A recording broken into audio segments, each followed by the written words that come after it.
Welcome back to Zeal Me Studios. I'm your host with the mostest that can't remember his lines, Anthony C. That's right. And what do we got? Bass guitar. So let's show you where we're at.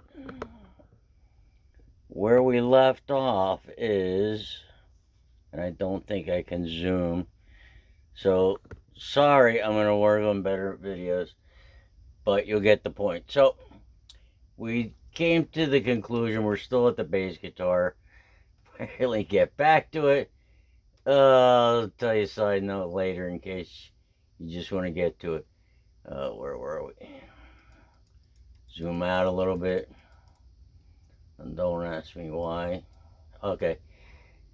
We determined that we're trying to make the bass guitar fit into this drum pattern we have. It's a repetition of so many times before I said, pretty sure it's 8 or 9 reps. I have 3 bass guitar parts. Two things is, one is I'm trying to make it interesting enough to not have to slice and dice the drums because what a pain in the neck, and it's already starting to drag, which started off really quick and everything coming together. Now it's starting to drag and become overly produced, and sometimes if you overly think it, it's not really what it was meant to be, and sometimes the rawer, rougher version is where the magic's at. So not only does it need to work, actually, it doesn't need to work technically, but what it needs to do is it needs to sound good. And there's a combination of both, and a little this, a little that. Anyway, whatever. So, trying to get the 3 bass guitar parts to fit in. I think the last video I played what I have. But now, 3 bass guitar parts, and they just don't fit into this pattern like on any kind of even thingy here. So after I had a little time off, and I don't know where you're at or what time you're gonna watch this, but Happy New Year and all that good stuff. Anyhow, so what would you do in this situation? A little pop quiz here. We got so many reps in the drum thing. I just explained it like at least twice. What would you do as far as how you gonna make that bass thing work? And there's a bunch of ways you could do it. You could change or add some bass lines, and then try to rearrange it to fit into this pattern. Or what I was thinking is, and I don't know how I'm gonna do it or whatever, but I like the patterns on the bass, and the drums are pretty cool.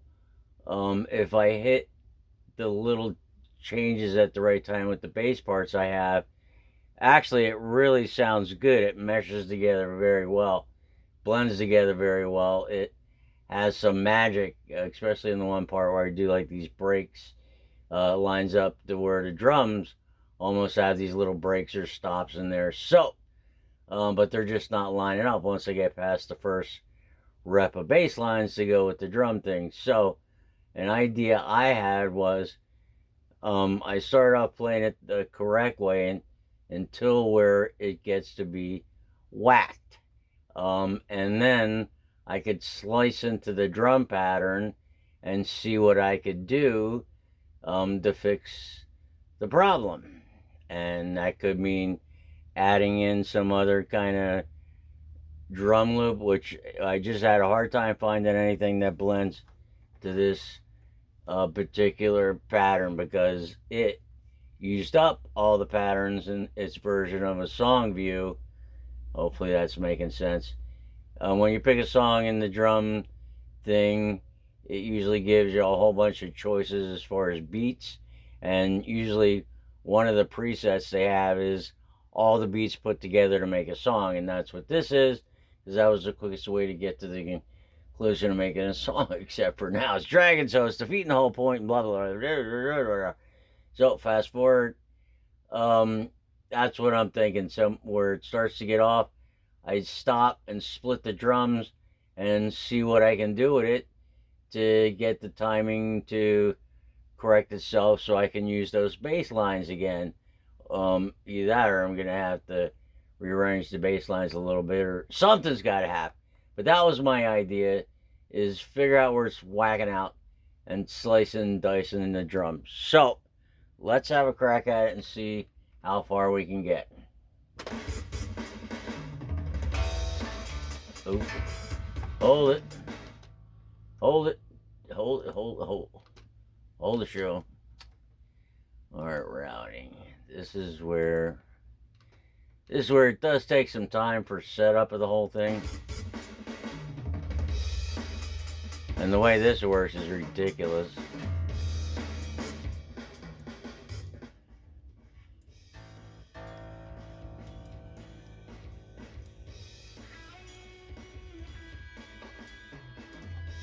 Let's see how that sounds.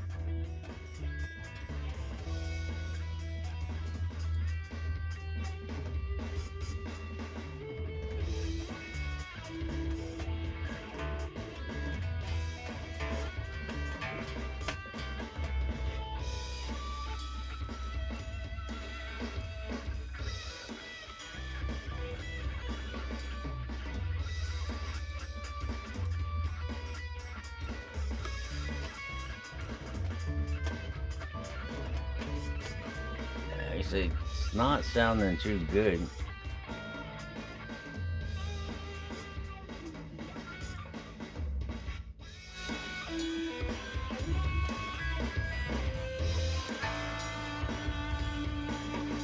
Alright, that sounds a little better.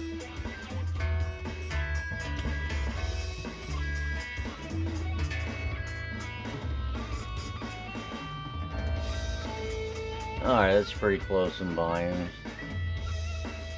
Alright, let's try again. Sometimes there's like a million different volumes in all these different softwares, and this is where I think digital recording is a real pain in the ass. Because you never know, depending on how it's routed or whatever, what volumes are hidden where, and coordinating them all together to actually give you something that's decent to listen to so you can do your recording. And I also don't know why the routing is kind of working like it is, but whatever. Anyway, the two volumes blend, so let's have a crack at it.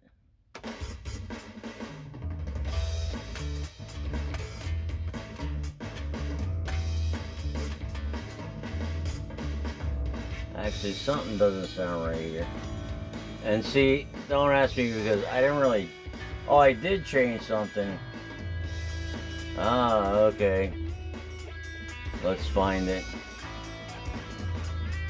And I know what I did change.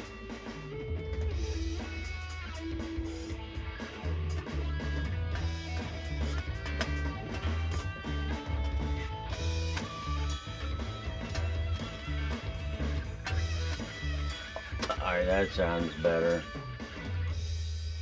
Oh, what a pain in the neck. And here's another little tip. I know we're getting off the subject, and these videos probably drive you a little crazy because it's not just to the point. It's a ton of information in between. Let's see now that I threw myself off if I can remember what I was talking about. The volume level of what you're like, I'm working on the bass guitar part, right? It could be vocals or whatever part I'm doing the live part to. What I need to hear in my headphones or through the speakers, monitors, whatever. In this case, I'm running direct, so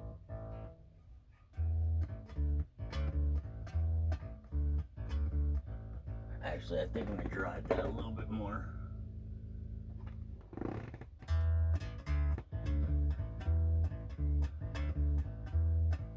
Alright, that sounds good. So I need to hear the volume of what I'm playing, like real time, to add to the music that's already there. There's the two volumes need to blend together in such a way to where it's going to help me hear it in such a way to where what I'm playing is part of the song. Like, it's not too loud to where when I'm listening, because I'm really listening to what's going on to hear if it sounds good or not. You just can't play the notes, so you have to hear how it sounds, blends everything. So what I'm hearing needs to blend at the right volume to where it sort of blends into the song the way it would sit into the mix. So if it's too loud, it's going to give me a weird emphasis. And if it's too low, I'm not going to hear enough of the detail to play the part correctly. So right now, and all right, I have to do a little side note here, a little fucking pet peeve about all this digital recording. You know what? It looks real pretty. Like, look at this, all these colored channels and la la la. Looks like a real mixing board. Not like this is a real mixing board. It works every fucking time. I push the button, it works every fucking time. There's no mystery here. There's no software glitches, crashes, freezes, burns, whatever. This shit works every single fucking time. And if I push the button and it doesn't work and it's got power, you send it to the shop and you come back and you make music again. There's no endless fucking around like with all this computer bullshit. So, for some odd reason, everything changed between last session and this session, and before I could even get to start making a video, I had to fix all this crap. Now my settings have changed. I rerouted some of the boxes here that you can't really see, but there's part of the rig. Um, so, I mean, I expect a little, adjustment to be done, but good God, it was like such a pain in the ass. Anyway, and then magically, for some reason, um, there's some software glitch, and it wasn't opening correctly. I'm thinking, oh, good God, I open it, lose my entire project. And while you're thinking about it, get used to this if you already don't do it. Save. And do that often, because every time you make a change, or pretty close to it, um, if something happens and you don't have that saved, you're going to lose all your fucking work. Like if I waited till the end of the session, let's say I put out, and most of you know what I'm talking about, put hours into it. Don't you hate it when you put hours into it and you get almost done and you're thinking, oh, this is a great session, and something happens at the very last minute and you lose all your fucking work. Oh my God. Anyway, and there's things you can do to sort of help prevent that or whatever. One of the things is save often. So back to where we were. Um, that was the point. So let me try to play this to where it gets off time, and let's see what we can do, which was actually the point of the whole video. So let's see what happens.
See, that's where it actually gets off. So, I'm gonna record a version of that, and then I'm gonna try to slice this up. I'm gonna try to figure out exactly where the muck up is, and then in this program, all I do is bring the cursor where I want it, and then hit S on the keyboard and it will split the clip.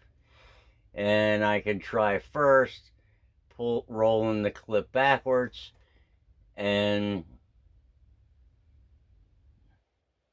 I don't know. Good question. And what? Yeah, I don't know.